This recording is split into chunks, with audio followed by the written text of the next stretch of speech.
आता पाहूयात विधानसभेच्या आखाडा संदर्भातील टॉप 9 बातम्या। ठाकरेंना धर्मयुद्ध शब्द आवडत नाही, त्यांना जिहाद शब्द जास्त आवडतो।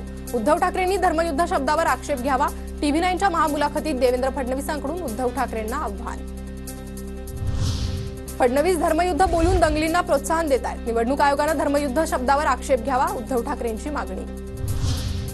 मतदान केंद्रावरील मोबाईलच्या वापरावरील बंदी योग्यच, मतदान केंद्राच्या 100 मीटर अंतरापासून मोबाईल बंदी योग्यच, हायकोर्टाचं मत। मनसे नेते अमित ठाकरे आज पुणे दौऱ्यावर, सकाळी 11:30 वाजता दगडूशेठ गणपतीची आरती करणार। अँटिलिया स्फोटके प्रकरणी बडतर्फ पोलीस अधिकारी सुनील माने यांचा जामीन अर्ज फेटाळला। न्यायमूर्ती रेवती मोहिते डेरे आणि पृथ्वीराज चव्हाण यांच्या बेंचचा निर्णय। विधानसभा निवडणुकीच्या पार्श्वभूमीवर पोलिसांनी निवडणूक कर्मचाऱ्यांची ने-आण करण्यासाठी एसटीच्या 9000 बस आरक्षित बसेसच्या माध्यमातून एसटीला किमान 27 ते 30 कोटींपर्यंत उत्पन्न मिळणार।